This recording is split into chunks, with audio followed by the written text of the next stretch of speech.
看今天新闻报，我是主播黄文琪。新闻一开始带您关心国内疫情连环爆。指挥中心宣布，台湾疫情警戒提升到第2级之后，大家都人心惶惶。而总统蔡英文也公开呼吁，请国人不要恐慌。目前台湾医疗物资及防疫资源充足，疫苗也将陆续抵达。而总统也表示，近期有来路不明的假讯息以及谣言，请大家不要轻信转发，要尽快查证。来听总统的说法。的增加，国内也同样发生本土感染。在昨天疫情警戒升级之后，我们待会儿指挥中心的记者会也会说明我们现在疫情的状况，并且就防疫的作为会做说明，并加强稽查。目前呢，防疫物资跟医疗的系统都是充足的，请大家放心。疫苗也会陆续到位，我们也会协调相关的部会和地方政府，共同强化防疫的措施。我也理解更严格的防疫措施难免影响大家的生活，也会让大家担心。但请国人同胞不要恐慌，我们一起用最严谨的态度、最大的警觉，配合指挥中心的指引来防疫。我也要提醒大家，因为过去我们团结防疫，才能够一起度过危机，也让台湾的防疫成绩被世界看到。此刻的挑战依然严峻，请大家提高警觉，遵从指引，相信我们一定能够团结度过挑战。我也要特别提醒大家，这段期间会有一些来路不明的讯息、假讯息，请大家收到有疑虑的讯息的时候，请快查证，不要轻易的转发。我也会请指挥中心加强正确信息的宣导，请大家务必提高警觉。过去1年，我们全民同心守住疫情，未来1年，我们更要守住台湾，保持稳健的经济成长，继续在国际舞台上发光发热。团结防疫守台湾，相信在大家通力合作之下，我们能再次度过这一波疫情的挑战。谢谢大家。到底国内疫情警戒会不会提升到第3级？卫福部长陈时中昨日公开表示，目前有发现泸州、宜兰和整个诺富特的病例具有关联性，出现一样的病毒基因定序，因此升到第3级的可能性将会降低。另外被问到茶艺馆疫情是否会扩散，对此陈时中也表示将会积极围堵，避免往外扩散。来看现场报道。部长，本周升为3级的几率高不高？国中会考会不会受到影响？国中会考应该不会受到这影响。第二个，当然这个这次疫情当然是严峻。那不过大概慢慢的好像有一个那个源头的迹象，好像可以看得出来，但是需要再进一步的调查。那我们之所以这样讲，就是在泸州的病例，然后跟这个宜兰的病例，还有跟整个诺富特的这样的一个病例，他们的基因定序是完全一样的。那我们现在是看它基因定序是完全一样，它当然是有可能有这样的关联，但我们现在还没有办法连接到人的接触的情况但是病毒的基因定序是完全相同。然后另外在这个泸州的病例跟我们在万华区的病例是有人跟人的接触所以这有可能都是同一串这样子往下延。那当然还有2个，当然是基因定序的相同，那怎么样去找到这个人跟人的接触的这样的一个连结那比较能够确定。那另外在这个泸州的案例跟这个万华区的案例那事实上是有人跟人的连接那这样的传染应该是比较清楚，所以它有可能是一整个这样子的传播链下来的。部长，今天有可能会升级到第3级警戒吗？甚至说可不可能会封城？封城的标准可能是什么？现在还没有谈到封城的这样的一个情况。那但是现在是说要升到第3级，在目前的可能性稍微降了一点。依然他们几个这里面大概是有一个的一个连结性，所以这虽然是看起来是有几个区域，但是可能是相同的来源，但这需要再进一步的调查。只是在现在积极的这样去做基因定序，然后积极的再去做很多的疫调，那有看到人跟人的连结，那有看到基因定序的相同。部长，那请教一下，那个万华茶艺馆的风暴，这样会不会有扩散的趋势？那当然要积极的去围堵那昨天我们也跟万华分局还有跟警政署也开过会，那副指挥官也亲自到万华分局去了解当地的一些情况。那怎么样让当地区的能够积极的来筛检，避免往外的扩散。那这个我们现在正在积极的安排中。部长，有条件的开放地方政府采购疫苗，柯市长觉得这样是中央不负责任，而且应该要早一点讲，你怎么看？中央没有办法，法规上就很清楚嘛，每样东西的相关的进口程序，药物的进口的程序都有相关的规定。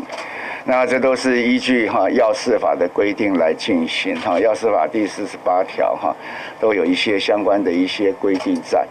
那总是在台湾，你不管是疫苗药物那你要来进口，那必然就是要人来提出申请嘛。那基本上要进口药物，那一定是要药商来进口。那药商就他需要那相关的药物，不管是要进口来做人体的试验或临床的试验，或者就是说要拿来做运用，他要提出相关的资料，向 FDA 提出申请。那提出申请之后，我们当然有一些审查的一个程序，然后准他再打。那有一些是有药证的，那速度会比较快；那有一些是没有药证的，那速度当然就会比较慢。那法上面都写得很清楚，那我相信大概在公务机关在执行相关的业务的人，对这个法应该都是很清楚的。而日前一次爆出16名本土确诊案例，引起社会一阵恐慌。部长陈时中在记者会上宣布启动防疫6大方向措施，包含落实全国营业场所防疫管理、扩增防疫旅馆等等。而他也强调，如果业者没有做到，就会开罚，严重者将会勒令停业。单周出现3件以上社区群聚。或一天确诊10名以上感染源不明的本土案例，那以今天的案例，今天来讲，我们就新增有3名，有3起感染源不明的情况，那还没到就有这样的一个3周以上3件以上的社区的群聚，所以我们现在还没有要升级。第二，我们要落实全国营业场所的防疫管理。就是我们的规定里面各营业场所、公共场域要维持社交距离或全程佩戴口罩、使用隔板，建立10连制，执行昨天的那执行体温量测、手部消毒、环境清消、人流管制、总量管制、动线规划等防疫措施。那重要的我们要重申就没有办法落实前述措施的场所，应暂停营业，必要时强制关闭休闲娱乐相关的营业场所及公共场域。换句话说，现在要开始，对于相关风险比较高的场域，我们要强力的去执行相关的检查，一定要落实相关我们这些的规定。那如果没有做的话，那就要开罚。那如果做不到的话，那就要停业。那整个防疫的措施启动后，那大家也不用担心，我们的相关的 PPE 防疫物资在国内现在是够的。我们现在的最主要在一般用的医疗口罩，我这边上面写的都不包含在地方政府的库存，也不包含医疗院所现在里面相关的库存存在在中央我们在仓库里面有的数量。在医疗口罩，我们有6亿8千万片，那每一天最高的产能可以产到4000万片每天，所以这个供应量绝对不有问题那当然可以先准备起来，也可以，但是不用去抢购这些量持续在国内都有生产。因应新冠肺炎疫情的升温，台北市政府也在日前宣布，北市疫情警戒标准提升到第2级，室内100人以上以及室外500人以上的活动停办，而学校毕业旅行以及户外教学也全数取消。年长者的老人公餐、长青乐活游以及相关课程也都暂停办理，全力防堵疫情再次扩大。因为这个疫情有扩大的问题啊。特别是未来几天哦，到底会多严重，现在看不出来。所以，因应这紧急状况哦，有以下几个台北市政府要发布的命令啊：室内100人，室外500人以上，原则停办。要办的要申请。以下就算要办，也要全程遵守戴口罩，不准饮食，保持社交距离。虽然我们说室内100人以上、500人以上可以办，但是我们还是建议停办，因为现在不晓得到底状况多严重。OK， 所以原则上是大型活动可以停办就停办，观察几天再讲。也因为这样哦，在教育局方面，毕业旅行、户外教学停办，毕业典礼改线上，校园开放明日起停止。交通全程戴口罩，禁止饮食。餐厅如果真要吃桌菜的话，要保持距离，没话做或是隔板。那社会局有关的这种老人共餐的课程哦，明天起都停掉。那个长春乐活游也停掉。疫苗是这样，我们关于那个防疫旅馆的工作人员哦，如果我们会请那个联医哈。跟那个观传局去研究一下，我们会指定一个打疫苗的地方哦，来打的，只要是旅馆工作人员来打的，免挂号费，优先处理。那在几天就要国中会考哈，这个因为这涉及到一些细节哈，明天早上10点，教育局会公布，比较详细公布那个会考要注意事项，或者我们要采取的方式，因为这个牵涉到很多学校、很多学生哦，所以要一点时间来准备。因为现在有传出就是不明的本土感染，那因为之前北市跟中央因为疫调的关系有一些争执的地方，那现在会不会担心，因为跟中央如果没有同步的话，可能之后可能在防疫上面可能会又落了好几拍，到时候又要怪罪北市？我跟你讲哦，我当年在台大当小医生的时候，我现在开刀的时候。有时候开得不顺，剪到血管干什么会流血。我还说那个年轻的主治医师哦，才会去骂那个护理师啊，或骂那个实习医生。我记得我当年我的老师洪启仁，你知道，越乱的时候越稳定。我要讲什么？你知道？这次这个疫情真的是非常，现在不确定到底多严重。所以在这个时候，你知道一定要大家保持稳定。也不要再去责怪，我很不喜欢看到今天晚上的call in节目，在那里骂来骂去，骂来骂去。以前我老是说吼，如果骂住院医师血会止的话，我就骂。同样的道理的，如果今天晚上call in节目再骂来骂去的，台湾的疫情就减缓的话，那就继续骂好了。那如果骂没有用的话，请大家今天晚上不要骂来骂去，我们先把问题解决，要骂1个礼拜后再来处理。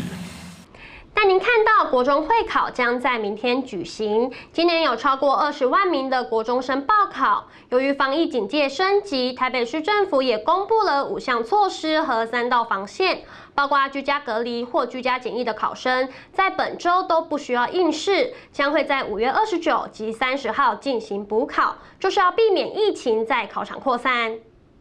于中午用餐时间安排考场服务队。由国中端的服务队来协助做午餐便当以及隔板的发放。考生用餐结束后，将至市场来协助收回多功能隔板以及午餐的便当，并配合进行原市场内的消毒作业。我们至少有3道的防护措施啊，因为面对疫情，那当然必须要做最好的相关的准备。第1道。也就是说，在居家检疫、居家隔离或者在自主健康管理需要采检的这些考生，那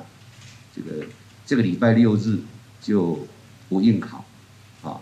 那不用担心，因为29、30有补考。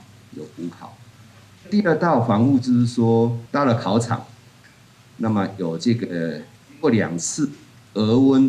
高于37.5度，耳温高于38度，那我们就有准备备用的市场，啊，备用市场，那到备用市场去，那会有这个每一个备用市场呢，最多就安排5个考生，啊，所以这是第二道的一个防护。那今天早上，因为市长是医生哈，所以他对这个部分特别关心，所以我们会有第3道的防护，也就是说，考生来到考场，那如果说明显这个温度太高了，或者是有一些比较咳嗽等等，那我们因为每个考场都有护理师，我们会做这个专业的判断。那像这种可能有传染之虞的，那就送医，送医，那不应考。那这样的话呢，这个也不用担心，因为他一样的，在2个礼拜之后，一样可以参加补考。主要的防疫的5大措施哈，第一个是一样是实名制哈，然后呢进考场有一个 SOP 量测体温，包括是不是超过温度，额温这个37度半啊。这个耳温38度，这些都有一个机制哈。那第二步就是考生要全程戴口罩，如果没有戴口罩，经过劝导不配合的，该科做0分计算，等于是没有积分哈。那第3个是不开放陪考哈。那我们高中、高职端还有国中端都有一些服务队哈。第4个部分就是我们这个市场维持通风哈，冷气是前面开放，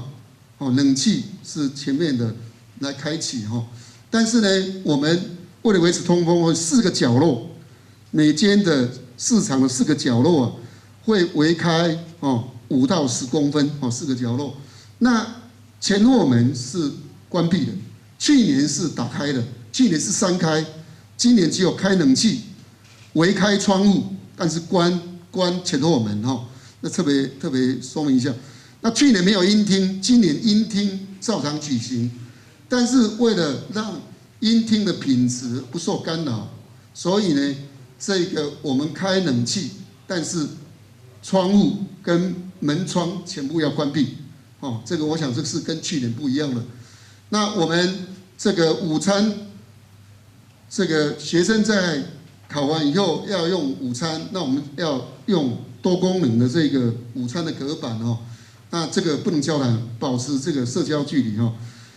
再带您看到球赛消息，2020年首次登台的 EX1 联盟赛，将3对3篮球赛事与各地景点做结合，得到了极大的回响。今年将由日本、泰国、纽西兰及台湾组成，共有92队参赛。而台湾男子组各区的前2名将晋级9月11日到12日在东京举办的季后赛，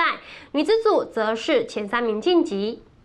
记者朋友，然后与会贵宾，还有球队代表出席，然后这次也感谢媒体记者朋友在去年赛季所有的对我们联盟的报道。在疫情的干扰之下，我们去年还可以顺利完成台湾巡回的赛事，尤其台中站更让我们